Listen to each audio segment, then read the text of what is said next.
여러분들이 길거리를 지나가다 보면 어쩌고저쩌고 상담, 심리 상담, 이런 것들 있잖아요. 오늘은 제가 있는 필드에 대한 소개를 잠깐 해드리려고 해요. 상담에는 다양한 영역이 있어요. 저는 기업 상담이라는 분야에서 일을 하고 있고요.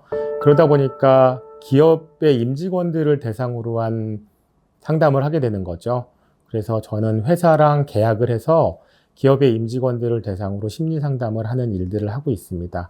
그러다 보니까 개인적인 상담보다는 주로 업무와 관련된, 아니면 회사 생활과 관련된, 자신의 성장과 관련된 이슈들을 많이 다루게 되죠.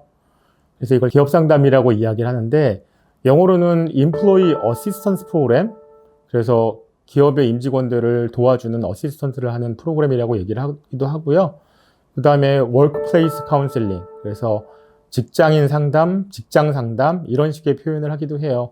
이게 어떻게 생긴 거냐면, 1940년대부터 포드가 이제 그 공장을 만들고 공장의 임직원들을 케어하기 시작했죠. 알코올 중독, 마약 중독과 관련된 이슈들이 생산성에 큰 차질을 빚다 보니까 그럼 임직원들을 좀 케어해야겠구나라고 시작된 게 기업 상담이라고 볼 수 있고요. 60년대가 넘어가면서 이제 다양한 이슈들을 다루기로 했고, 직원들의 법률적인 문제, 재무 문제, 이런 것을 케어하는 것도 기업 상담, 인플로이 어시스턴트 프로그램 안에 들어가 있었던 거죠. 근데 이게 이거저거 다 빼고 나서 이제 심리 상담만 남아있는 부분이 제가 담당하는 부분이고요. 저는 개인을 상대하긴 하지만 이거는 비용은 회사에서 지원을 하게 되는 거죠. 그래서 기업을 대상으로 계약을 맺고 소속된 임직원들을 대상으로 심리 상담, 코칭, 교육, 이런 다양한 서비스를 제공하는 일들을 하고 있어요. 그래서 기업 상담은 그럼 어떤 사람이 하느냐라고 했을 때, 사실은 저희가 기업 상담이라고 하면 기업에 특화된 사람이야? 물론 기업에 특화된 사람일 수 있겠죠. 그러면 기업 상담을 하는 사람은 어떤 사람이 있어야 되지? 라는 질문이 생기실 수도 있을 것 같아요. 물론 기본적으로 심리 상담, 임상 심리, 이런 기본적인 자격이나 퀄리티가 있어야겠죠.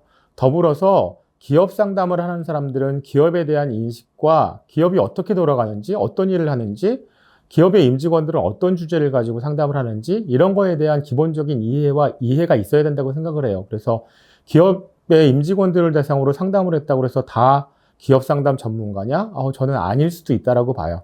그래서 기업 상담 전문가가 되려면 기업에 대한 이해, 기업에 대한 경험들이 있어야겠죠. 그러다 보니까 저도 기업에서 한 20년 넘게 직장 생활을 했고요. 심리학자로서 기업 내에서 상담실도 만들고 상담실을 운영하고 전략을 짜는 일들을 했어요. 최근에 들어서 ILO나 WHO, OECD 같은 데서 임직원의 정신건강, 마음건강에 대한 전략들이 많이 나오고 있어요. 이게 무슨 소리냐면 직장인들의 정신건강에 대한 이슈가 상당히 중요하다라는 거죠. 그러다 보니까 기업 상담, 임직원들을 대상으로 심리 상담을 한다는 거에 대한 이슈가 되게 강조되고 있고, 제가 알기로는 대부분의 대기업은 임직원들을 대상으로 해서 EAP나 기업 상담을 도입하고 있는 걸로 알고 있어요. 대기업뿐만 아니라 스타트업에서도 임직원들의 마음 건강에 대한 관심들이 많다 보니 기업 상담을 많이 도입하는 경우도 많이 있는 것 같아요. 그래서 그러면 기업 상담에서는 어떤 주제를 다루는가 라고 했을 때, 이거는 기업에서 제공하는 거니까 개인적인 이슈는 안 다루는 거야 라고 생각하실 수 있을 텐데, 그렇진 않아요. 직장에 관련된 이슈도 있고요. 개인적인 이슈도 있어요. 왜냐하면 개인적인 이슈가 업무에 큰 영향을 끼치게 되기 때문이죠. 가족에 문제가 생겼거나 개인적인 문제가 생기면 당연히 업무에 집중이 힘들고요. 생산성이 떨어질 수밖에 없기 때문이죠. 그래서 어떻게 보면 기업의 입장에서는 임직원들의 정서적인 부분을 케어하면서 개인의 문제도 해결하고, 되도록이면 생산성을 높일 수 있도록 임직원이 집중할 수 있도록 만들어주는 것, 더불어서 사회적인 책임, 사회적인 책무, 이 이슈도 있고요. 아무래도 상담을 통해서 개인이 정신적으로 마음 건강이 건강하다 보면 회사에 대한 복지와 관련된 만족도가 올라갈 수밖에 없죠. 그래서 여러 가지 이슈로 기업에서 임직원들의 마음 건강에 대해서 관심을 가지고 다양한 제도, 서비스를 제공하고 있지 않나라고 생각을 합니다.